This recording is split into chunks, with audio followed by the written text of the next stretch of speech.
ancient terror, the emperor commands his proud sons. From brave blood stock, these warriors are made his proud sons.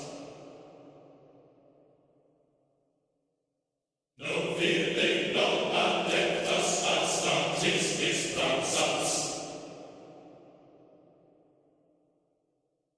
Humanity's foes they defend against all his proud sons. Warrior, beneath unbreakable spirit Astartes. Supreme defenders unchallenged in battle Astartes. Courage and honor, Emperor and Primarch Astartes. Welcome, Battle Brothers and Neophytes. As you know, I'm Captain Oculus Obscuritas, and today I wanted to do a little tutorial on Teamspeak 3, so everybody gets a little bit of help for settings and set up their communication program. So for this example, I'm using, of course, an internet browser, which is Chrome. So let's start with a little Google search for Teamspeak 3. There you go. Pick the first or the second one. Probably more the second because it's a direct link.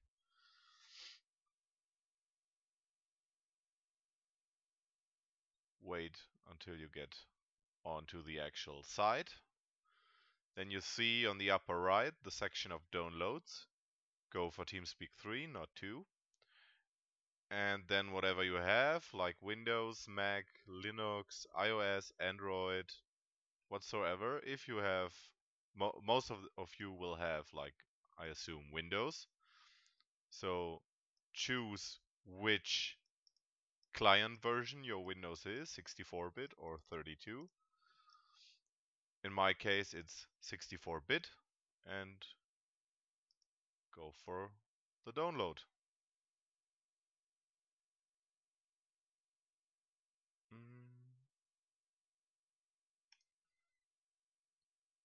Just tell them no thanks. And normally, yes, you see the download starts automatically. So the download is finished. We can close that. This is what the exe looks like. Start the installation. Click, click. Just for me. Then choose the directory where you want to have your Teamspeak client installed.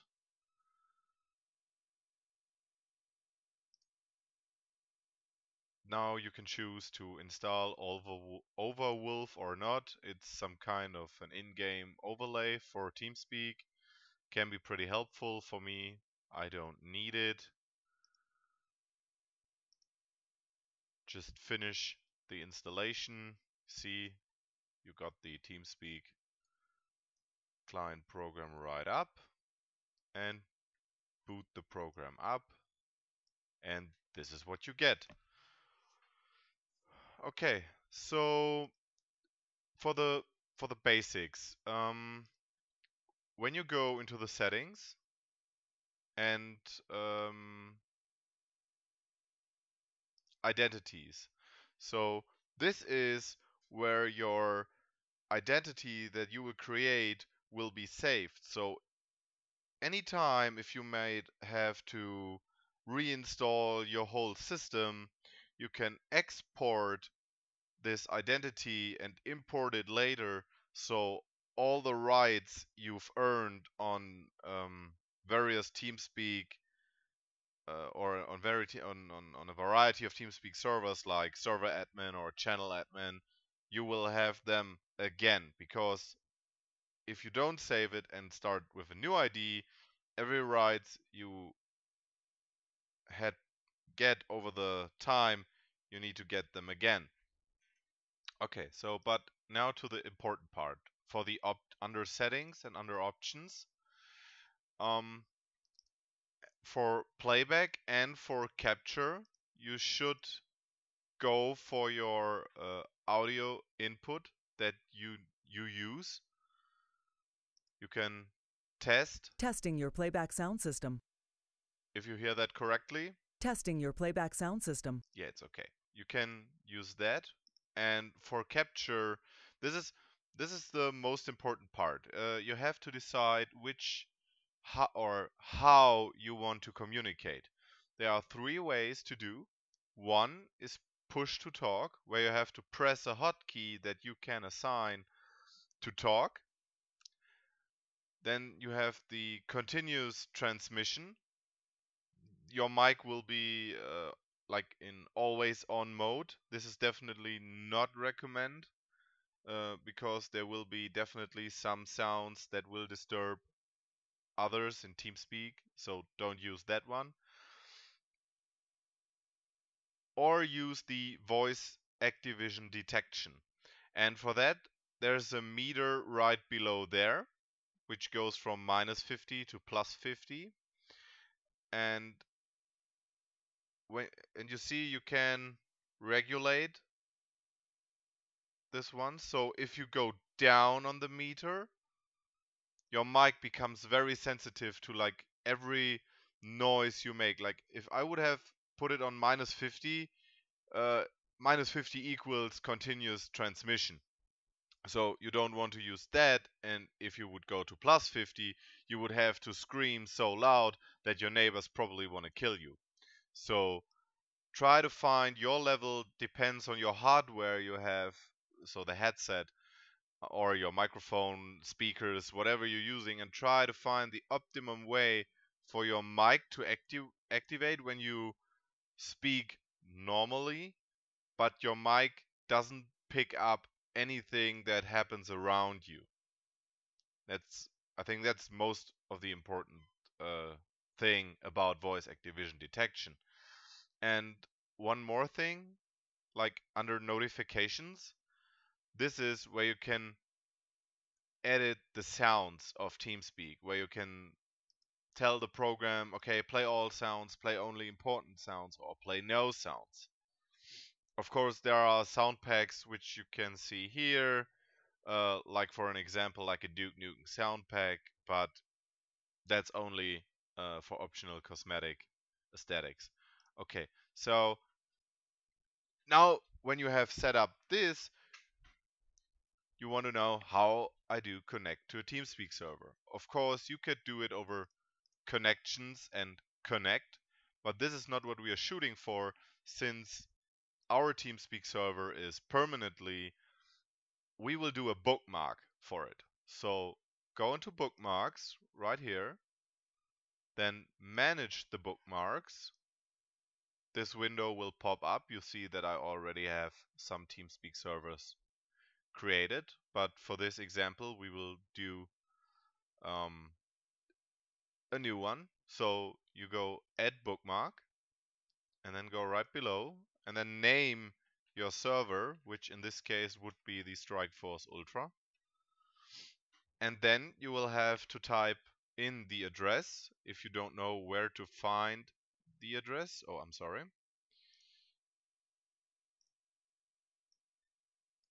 So I will open the browser for a second.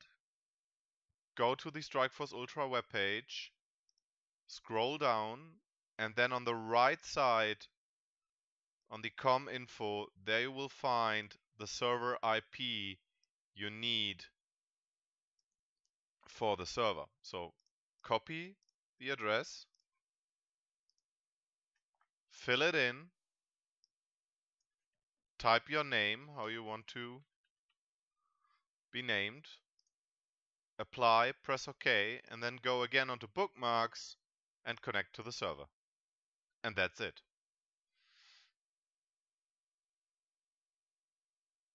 Oh, there's just one more thing before I forget.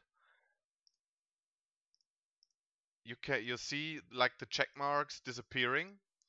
That is to subscribe or unsubscribe server channels. So probably when you start for the first time, start up the program and move into a Teamspeak, all channels will be unsubscribed, so you can see where people are in. So it's important to be sure that every channel has a check mark on it, because only then you can see where people are in.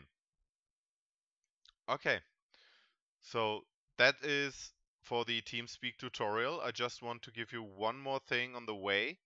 Since I have learned German language Windows, I will try my best to explain the best to you. I will move my taskbar now into the recording window. So if you use Windows 7, move as follow. Go to Start, and I always refer them to System Settings, but I think for the English version it should be the Control Panel. So there we have the Control Panel. Go to Hardware and Sound, then click on Sound. Go to the last tab, which should be Communication. And if here